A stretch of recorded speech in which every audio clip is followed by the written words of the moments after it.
Yeah, hi Anna. This is Michael Buckoff from BetterTOEFLScores.com. So you're one of my stealth students of my 7-step system to pass the TOEFL. So let's take a look at the writing that you did, and I'll give you a score. Try to give you some basic ideas on how you're doing right now. So let's take a look at the question.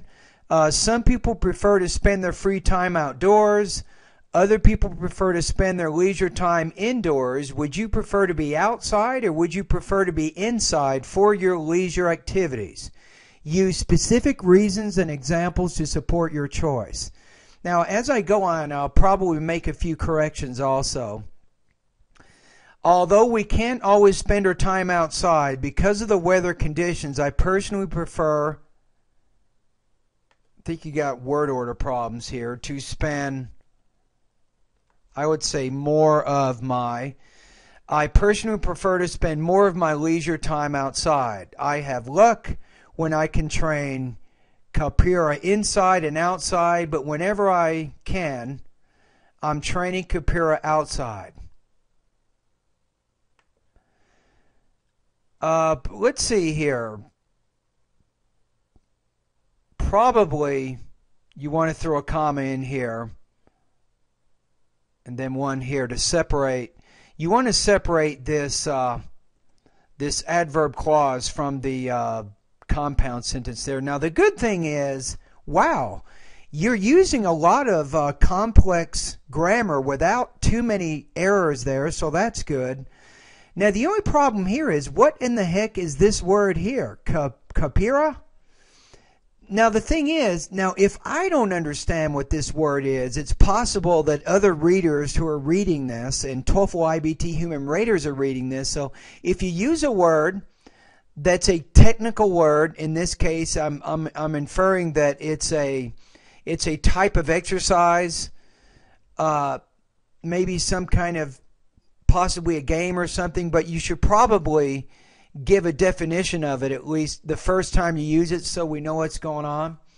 All right, let's keep going. I love to train with my friends outside because it is better to be in the fresh air and under the sun. Another reason why it is better to be outside is, I would use the subject here is another reason, right? So then you have why it is better to be outside. That's a noun clause or an adjective clause there. And then you need a verb that goes with your subject, because we don't have to spend our money, you might say, at a sports hall. It sounds like if you say on sports hall, it sounds like you're purchasing it, but you're talking about going there maybe to do something. But I don't know, sports hall, you're probably looking at a gym maybe. So I think the vocabulary is not working too well with you here. And I think this, you probably need a semicolon here to prevent a run-on sentence. We just have to find an empty space outside first of all. But let's take a look at, I don't think this is working very well with you here. You need a specific thesis, but I guess your thesis here is capoeira. And then you have the sports hall. I don't know here. It looks like you're organizing developmental paragraphs 2 and 3 based on this capoeira, and also based on the sports hall or the gym. But okay, so I guess you have somewhat of an introduction. I love spending my free time outside, especially, you might use a reduced adverb clause here, especially when training capoeira. After a long day at the university or at work, there's nothing better than to spend time in the fresh air with your friends, doing what you love. But the problem here is,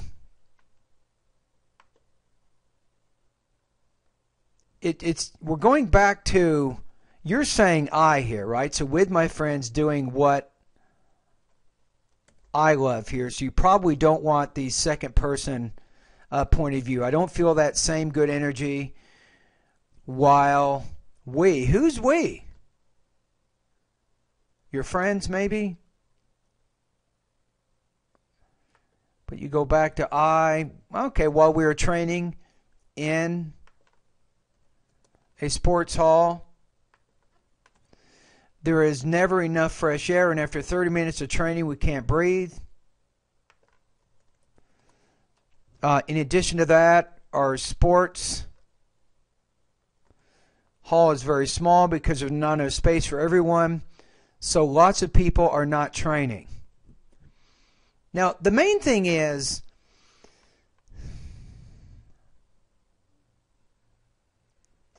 you mentioned sports hall here. You bring it up in this next paragraph. You're talking about the money. Okay, so you have more space outside than inside. Okay, I see what you're doing. So secondly, even though our sports hall is very small, we have to pay a lot of money for that hall. When we're outside, we just need to find some empty space at a playground, forest, or sandy beach. When we're outside, we can save a lot of money, and with that money,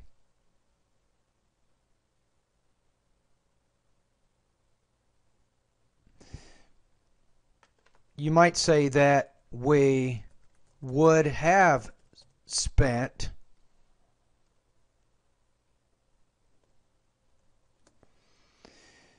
so I would use the hypothetical, maybe put a comma here, and with that money that we would have spent for a sports hall, we can buy. So probably you're missing a few words here. So I would say we would have spent. That's called the, it's kind of hypothetical grammar. It means that you didn't spend it on that. You spent it on something else. We can buy, for example, some instruments. Probably throw a comma here. Some instruments for a capoeira or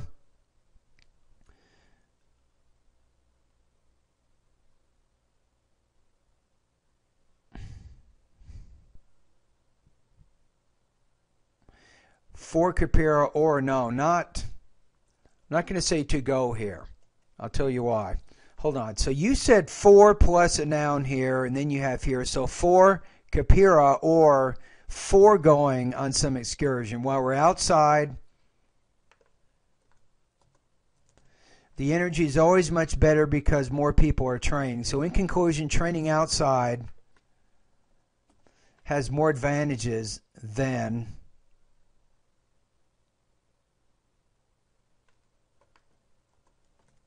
I would keep that word in there. Then training inside. I can spend more quality time with all my friends in my group, and we can all save more money for something that we need more. Alrighty. Okay, how are you going to score here? Interesting. Good and bad news here. The good news is you have some understanding, I think, of organizing your ideas. But I think you probably still need a more specific thesis statement, I think, in the beginning, and then the body paragraphs have topics that kind of focus around that. So, for example, in the first topic sentence, you say first of all, I love spending my free time outside, especially when training capoeira.